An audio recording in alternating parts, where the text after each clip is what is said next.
Stephen, you're already home, aren't you? Upon returning home after her daughter's wedding, Karen found that her husband, Stephen, who was supposed to have returned earlier, was nowhere to be seen.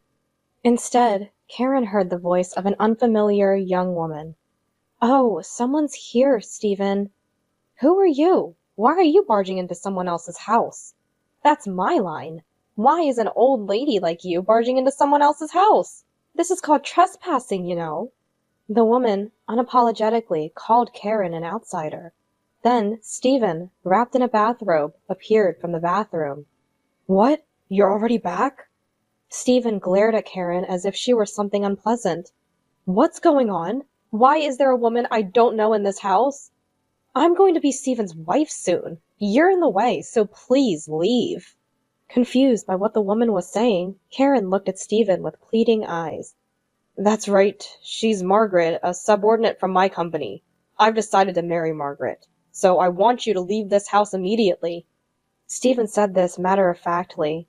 I refuse. Do you have any idea how much I've devoted myself to you? This house is mine, the land and the property. I earned everything. You have no say in this. Way to go, Stephen. It's cool how you can say it so clearly. Now that you understand, hurry up and pack your things and leave this house. Humiliated by Stephen and Margaret's mockery, Karen felt like crying, but realizing she no longer had a place there in front of the hand-holding couple, she accepted her fate. With the divorce papers already filled out in her bag, Karen left the familiar home, walking into the pouring rain. My name is Karen. I am a 52-year-old housewife who supported my workaholic husband, Stephen, while raising our only daughter. After graduating from college, Ashley worked for a trading company but struggled to find a good match. Maybe I'm just not good at love, she would say, somewhat disheartened. Recently, however, she was recognized by a young entrepreneur from a client company and got engaged. I was relieved. I had hoped to enjoy a leisurely retirement with Stephen. However, hey Karen, is dinner not ready yet? I'm starving after coming back from work. I wasn't sure when you'd be home. No excuses. A good wife would have dinner ready no matter what time I come home. What's this meal? The meat is tough. Haven't I always said I like it tender? Think about how it's cooked and start over from scratch. At least have the bath ready before I get home. You're a housewife. You must have all day, right? Show some initiative. Who do you think provides for you to eat every day? Stephen always had this way of asserting his superiority over me, but given his important role as a sales director in a large corporation, Stephen did have a good salary. It's true that his income allowed our family to live comfortably, which is why I couldn't talk back to him with much force. My concerns weren't just about Stephen. One day, when I noticed regular large withdrawals from our joint account, I asked Stephen about it. Sorry, Karen. I didn't want to worry you unnecessarily, but Melissa, who lives at my parents' house, insisted she desperately needed the money. And he replied with a troubled look and a sigh. Stephen's sister, Melissa, had been married at one point, but due to a falling out with her in-laws, the marriage ended in just a few years. Now she was back living at their parents' house. Since Melissa took care of Stephen when their parents were busy with their jobs during their childhood, even the usually arrogant Stephen couldn't be firm with her. Melissa is really struggling. She's always been careless with money. If she wants something, she buys it without thinking ahead, which is why she's always broke. I think her spending habits were a big reason her marriage didn't work out. She always relies on me because I have a good job and position. I totally agreed with Stephen's opinion. I thought Melissa saw Stephen merely as a convenient wallet. Even at family gatherings at our parents' house, Melissa, always relying on Stephen, would just smile and never say thank you when our eyes met. When I mentioned this to Stephen as we were leaving, he, gripping the steering wheel, said, Melissa's rudeness isn't new, but you're right, not saying thank you is bad. I'll speak to her about it later. I might be wrong to say this to Stephen, but I find her difficult. The money we give her every month was supposed to be saved for Ashley's wedding. Over time, I started referring to my sister-in-law not by her name, but as her. and Stephen didn't blame me for it. Instead, he understood my feelings. If you're uncomfortable with Melissa, you don't have to force yourself to see her. From now on, I'll go to family gatherings alone. You don't have to meet Melissa anymore, he said in an unusually gentle tone, which made me feel relieved. Ashley, my daughter, seems to become more beautiful as she gets engaged, which might sound odd coming from me, her mother. Ashley has always been serious, focusing solely on her career at the trading company, even as her friends got married one after another. Half-jokingly, I said, Ashley married her job. I've always been worried as a mother because Ashley never seemed interested in men. But when Ashley said she wanted to marry someone, you're joking, right? I couldn't accept it right away. And it turns out the guy she's talking about is in his 20s, started his own company, and climbed to the top position in the country as an entrepreneur. Are you sure it's okay to marry such an ideal person? I couldn't help but ask Ashley, recalling Stephen's arrogance. Ashley laughed and said, It's fine. Unlike Dad, he's proactive about cooking and cleaning. He promised we'd work together on things we can do as a couple. When my daughter's fiancé, Richard, came to greet us, he maintained a humble demeanor throughout the visit, making us feel almost embarrassed by his modesty. He greeted us politely from start to finish. Please allow me to marry Ashley. Stephen, perhaps because of his position as a director of a top company, felt a competitive spirit towards his daughter's fiancé and asked in a condescending tone, Is your business doing well? But Richard, unfazed, replied, I hope to have a good relationship with you, not just personally, but also professionally. Faced with such a response, even Stephen, with his achievements as a sales director, found no reason to refuse. I look forward to working with you. For once, the usually arrogant Stephen smiled broadly and was polite to someone else. I hope this will soften Dad's personality a bit. Ashley whispered with a laugh. That would be nice. I chuckled along, saying, However, as Ashley's wedding approached within 3 months, Stephen's attitude towards me became even colder than before. Why didn't you iron my shirt? Look at this shirt. It's all wrinkled. I'll be laughed at by my clients. I prepared another shirt as usual. Isn't that okay? Today's clients aren't ordinary. They're important customers who could influence the future of my company. I can't just wear any regular shirt. Then you should have told me yesterday. It's difficult for me when you suddenly demand things. Frustrated by Stephen's one-sided criticism, I couldn't help but retort sharply. Then, why are you acting so high and mighty? Can't even properly iron a shirt and you call yourself my wife? A real wife would know what shirt her loving husband needs to wear without being told. I can't deal with such unreasonable demands. Holding back tears, I hurriedly ironed the shirt. Here, it's done. Is this okay? Even as I handed over the shirt, Stephen, far from expressing gratitude, scolded me further. Hurry up! How are you going to take responsibility if I'm late to the company because of you? Fuming, he slammed the front door and stormed out. What's with that attitude? Can't even say thank you. No better than Melissa. I vented my frustration to the now empty doorway, unable to say it directly to Stephen. Stephen's treatment of me didn't stop there. Why are you eating too? You've been gaining weight recently, haven't you? Due to your age, maybe? You should just eat once a day, and spend the rest of your time cooking delicious meals just for me.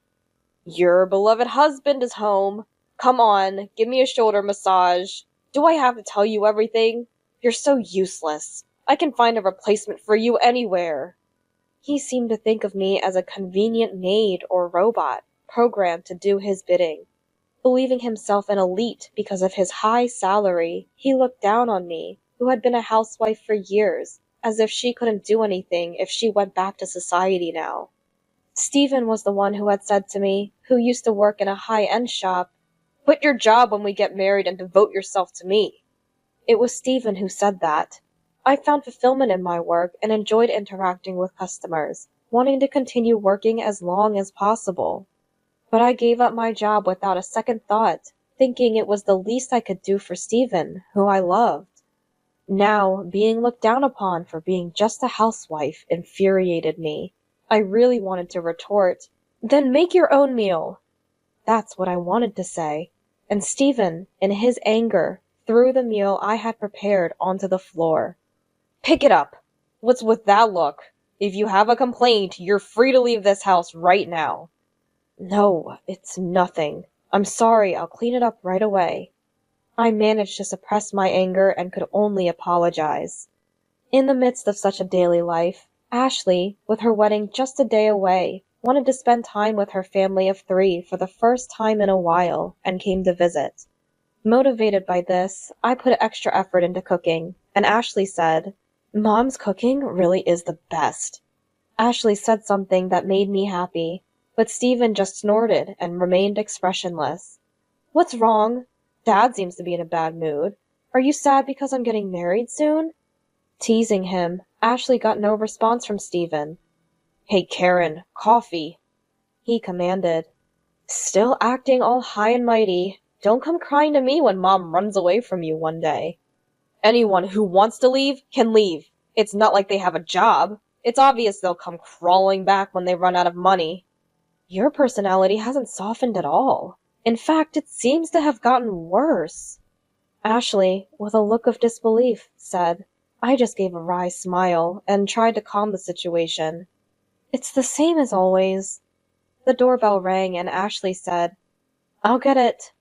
She went to the entrance and came back with a small rectangular box in her hand. "The sender's name is Margaret. Dad, do you know her?" Stephen immediately stood up and demanded, "Give it to me," trying to snatch the package away, but Ashley quickly covered the package with her body and said, "What's the rush, Dad? You seem suspicious. Mom, open it and see." She handed me the small box. As I was about to unwrap the box, "Stop!" Stephen tried desperately to stop me, but Ashley countered, "If there's nothing to be guilty about, then it should be fine." Stephen, lost for words, finally gave up resisting. Such a bold tie pattern. I wonder what occasion it's meant for to be the right choice. The tie in the small box was incredibly flashy and seemed entirely out of character for Stephen. "Right, that's the tie I was planning to wear to Ashley's wedding tomorrow. I remembered. I had asked one of my subordinates to buy something nice if they found it." Stephen answered so quickly it was surprising. However, I quickly doubted what he was saying. "That's odd. You wouldn't choose such a flashy tie for a wedding, would you?" "It's definitely strange. What kind of taste does the subordinate who chose this tie have, I wonder?" Ashley also looked at Stephen skeptically and pressed, "What's the deal, Dad?" And I pressed the issue. "Right, sending such a tie for a wedding. The young people these days really lack common sense." I took out my mobile phone, intending to call the contact listed as the sender. "What are you doing? Stop it!" "Even if it's a mistake, they went to the trouble of buying and sending a tie for you. It's only right for me, as your wife, to thank them." "Stop it! Don't embarrass me like that. No, since I asked them, I'll thank them myself." Saying this, Stephen forcibly took the mobile phone from my hand.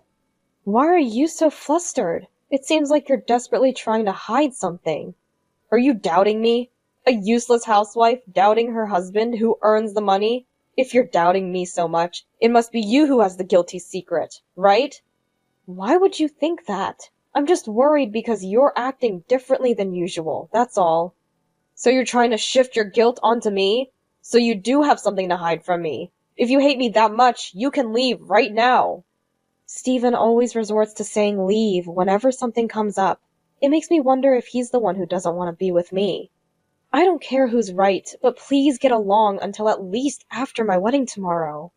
Ashley looked back and forth between Stephen and me as she reprimanded us. The wedding the next day was grand, befitting the fame of the entrepreneur groom, with guests from the business world in attendance, not just family and relatives. Our side of the family was quite overwhelmed. The party went on lively, and during the bride's letter to her parents, "I'll never forget how Mom cared for me tirelessly when I was rushed to the hospital as a child. Not that I remember any of it, being so young." As Ashley read this with a trembling voice, laughter and tears mixed in the air of the venue. After the party, as I was making my rounds to greet the relatives and other guests, Stephen— "Well then, I'll leave the rest to you." He patted my shoulder and was about to leave the venue. "Wait a minute, we still need to greet the groom's associates." "I'll leave that to you. I have something else I need to do." "Something else you need to do? Is it more important than your daughter's wedding?" "Enough! It's none of your business! Anyway, I'm leaving now." With that, he left the venue, weaving through the guests who were asking where he was going. I remember Stephen was restless during the party, especially at the end when everyone was moved to tears. He kept glancing at his watch. When I expressed my concern and spoke to him, Stephen turned towards me in surprise. "It's none of your business," and responded to me with that. "Where did Stephen go? Someone from my company would really like to meet him." While offering a polite smile to Richard and the company executive standing next to him, I had no choice but to apologize profusely. "I'm sorry, my husband can be quite thoughtless." In the taxi on the way home, I was reminiscing about Ashley's happy face when the driver asked, "Was it a family wedding?" I hadn't realized I was smiling so broadly until he mentioned it. "It was my daughter's wedding. She's grown into such a beautiful bride. Time really flies." "Seeing you smile so happily makes me feel a bit of your joy too. Congratulations." The elderly driver smiled through the mirror. "Looks like there's a storm coming. It might start pouring soon." He mentioned the weather, but I was too filled with happiness for my daughter's wedding to pay much mind. I asked the driver to stop a bit before my house and handed him a bill. "Keep the change." I got out of the taxi in high spirits. "Stephen, you're home, aren't you?" Feeling someone's presence but not seeing Stephen, I entered the house, only to hear, "Oh, someone's here, Stephen." An unfamiliar young woman's voice greeted me. "Excuse me, but who are you exactly? Why are you entering someone else's home without permission?" "I could say the same to you. Why is an old lady like you entering someone else's home without permission? That's called trespassing, you know." The woman called me an outsider without a hint of remorse. Then Stephen, wrapped in a bathrobe, emerged from the bathroom. "This is the first time I'm seeing you dressed like that. Thinking of becoming a movie star?" "What, you're back already?" Stephen glared at me as if I were something unpleasant. "What's this about? Why is there a woman I don't know acting like she owns the place?" "Excuse me, I'm going to be Stephen's wife soon. You're in the way, so please leave." Confused by what she was saying, I looked at Stephen with pleading eyes. "That's right. She's Margaret, a subordinate from my company. I've decided to marry Margaret, so I want you to leave this house immediately." Stephen said this matter-of-factly. Hearing the name Margaret, I immediately thought of the woman from the tie incident. "I had promised to leave you and live with Margaret after Ashley's wedding was over." "I refuse. Do you have any idea how much I've devoted myself to you?" "This house is mine, the land and the property. I earned everything. You've just been sleeping all day inside the house. While you've been enjoying your days, I've been running around to clients, working hard. Now that our daughter is married, can't I enjoy my life a bit more? You have no say in this." Way to go, Stephen. It's so cool that you can speak your mind like a real man. Now that you understand, hurry up and pack your things and leave this house. Stephen and Margaret looked at me triumphantly and mocked me. My anger towards Stephen reached its peak, and I was so upset I couldn't even cry. Realizing I had no place there anymore in front of the hand-holding couple, I knew I had to leave. Stephen handed me the filled-out divorce papers, and I had to leave the home I was so familiar with. As I opened the front door, a gust of wind brought in a heavy rain. Caught off guard, I couldn't bring myself to go back inside for an umbrella, and started walking in the rain, slumped over. The cheerful cheers from the wedding venue just 2 hours ago seemed drowned out by the sound of rain hitting the asphalt, and I couldn't tell if the water streaming down my cheeks was rain or tears. The unpleasant sound of water rushing down the drain made it seem like the 30 years I spent with Stephen were being washed away just as easily. Lost and without direction, I found myself sitting on a swing in a park in the pouring rain, my mind blank. Then, A woman, entering the park, offered me her umbrella. "Come under the umbrella, you'll catch a cold," she said to me. "What are you doing out here?" The person who approached me was my sister-in-law, Melissa. "What am I doing here? That should be my line. Stephen has really made a foolish move, hasn't he? Leave the rest to me." Melissa then smiled cunningly. "Everything is going according to plan. Time to start our counterattack." She urged me to stand up, leading me to a waiting black car and ushering me into the back seat. "Karen, you don't have to cry and endure this alone. I'll protect you. We won't let them have their way." Her words were enough to warm my chilled body and heart, soaked from the rain. Rewinding 3 months back, there was a family gathering, and considering my busy husband, "I'll go by myself," I said. Although I had always felt uneasy around Melissa, I thought it necessary to show my face occasionally to avoid any negative rumors within the family. Stephen said, "You don't have to force yourself to go." Stephen tried to stop me, but I attended the gathering without telling him, where I met Melissa after several years. Upon seeing me, Melissa immediately smiled. "Oh, Karen, it's been a while." She welcomed me with a smile, as if we were old friends who had unexpectedly crossed paths. Caught off guard by her reaction, I took the opportunity to ask her how much money she had borrowed from Stephen and whether she had any plans to repay it. However, "Borrowing money from Stephen? Karen, what are you talking about? I have no idea." Melissa tilted her head as if hearing such a story for the first time. "How did this story come about?" she asked in return. After helping out at the gathering and settling down in the living room with some coffee, my misunderstanding about Melissa quickly dissolved. Melissa was, in fact, a skilled businesswoman managing several companies and was not short of money. Later, when I spoke to my daughter's husband, Richard, he said, "I know Melissa well too. She's been very supportive of my company since its founding, and I owe much of my success to her." Melissa had a good reputation in the industry, and as I came to know the truth about Melissa, another suspicion arose in me. Why would Stephen lie about lending money to Melissa? Melissa seemed genuinely surprised. "Stephen said that? But he told me to keep my distance from you because you didn't like me." We shared the truths we knew with each other. "I see. Stephen didn't want us to meet probably because he was afraid his lies would be exposed. What is he hiding from us?"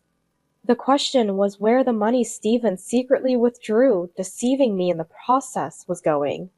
Has Stephen been acting differently lately? Any signs of another woman? If you notice anything suspicious, let me know. I'll also consult with a lawyer friend of mine. Saying this, Melissa and I formed an alliance behind Stephen's back 3 months ago. After being kicked out of my home, I stayed at Melissa's place for the night and went to a law firm she knew the next day. The firm had several lawyers specializing in divorce and infidelity cases, and Melissa confidently introduced me to one of the skilled lawyers there.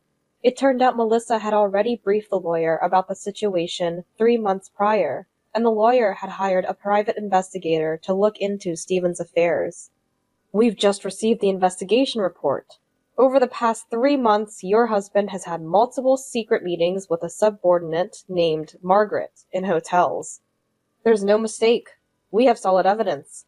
And there's more. We tracked the money flow and found that right after withdrawing money from the bank account, your husband would buy luxury brands for Margaret or take her on trips." Hearing the lawyer's report made Melissa and me feel embarrassed beyond belief. Moreover, the money was from the bank account we had saved for our daughter's wedding, which Stephen had withdrawn without permission and blamed on Melissa's supposed debts. "I don't consider such a person my brother anymore. I won't hold back against him." Melissa seemed angrier than I was, and together with the lawyer, we confronted Stephen and Margaret at their home. Faced with the unexpected team-up of Melissa and me, Stephen tried to flee. "Stephen, don't run away! What kind of old man behaves like this?" His own sister berated him fiercely, and he reluctantly returned to the living room. We presented the investigation report and the detailed account of the money flow gathered by the lawyer as evidence against them. Thanks to forming an alliance with Melissa, all your misdeeds have been exposed. I approached the two of them. Bringing up such things now was insane. You knew I was seeing Margaret, didn't you? We weren't hiding our relationship. Exactly. We made our relationship public last night. Now that your annoying daughter is married, we can finally be a legitimate couple. Hearing their unrepentant responses, the lawyer calmly stated, continuing a relationship secretly despite knowing he's married constitutes clear infidelity. This will result in a significant compensation claim. Are you prepared for that? And pursues them. Then Margaret stood up, snatched my handbag. This bag must be another gift from Stephen, right? You can't do anything without him. You've been dumped by Stephen. Margaret screamed as she scratched and stomped on the handbag, ultimately throwing it out the window. How could you do that? That bag was a precious gift from Ashley. The bag wasn't purchased with my husband's salary. It was a gift from my daughter Ashley when she received her first paycheck after starting her job. Mom, thank you. It was a cherished memory, a gift given to me by Ashley along with her feelings of gratitude. With the destruction of property, the compensation you'll owe is only going to increase. This could even go beyond a civil case. The lawyer, with a stern expression, further criticized Margaret's actions as if to drive the point home. Now I've fully come to my senses. I have no regrets or unfinished business with Stephen. Thank you for everything, or rather, for letting me take care of you. Margaret, he's all yours now. Goodbye. With those words, I left the home I had lived in for many years. Eventually, Stephen and I officially divorced. It's for the best. A pompous husband like that will soon find himself alone. You must feel relieved and refreshed, right, Mom? When I told Ashley about Stephen's affair and our divorce, she reassured me with a smile. The next day, Ashley immediately invited me and Stephen to her and Richard's new home. In front of Stephen, Ashley mercilessly recounted everything to her husband Richard. In that case, please consider any business dealings with Stephen's company null and void. Wait, Richard! I'm Ashley's father, you know. Ashley, convince Richard. Ashley, after making eye contact with me, slowly nodded and said, Don't start playing the father card now. Mom and I have decided to cut ties with you.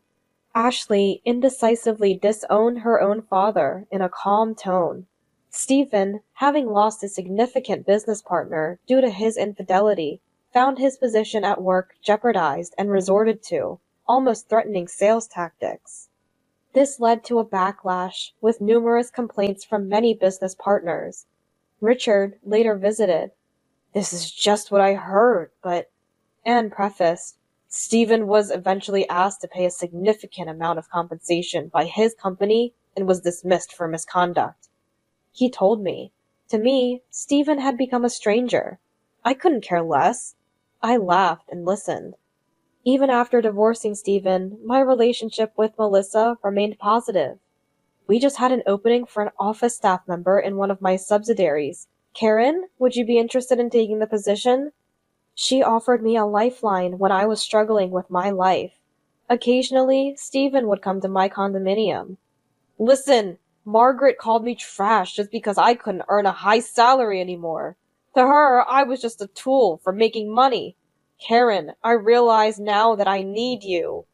He shouted through the door, but I completely ignored his pleas. I already had someone in mind for a potential new relationship. My new partner was a divorced man who worked in the same office. He was friendly, humble, and the complete opposite of the arrogant Stephen, which made him very likable. As soon as I moved into a cheaper apartment, Margaret ran off with another young man.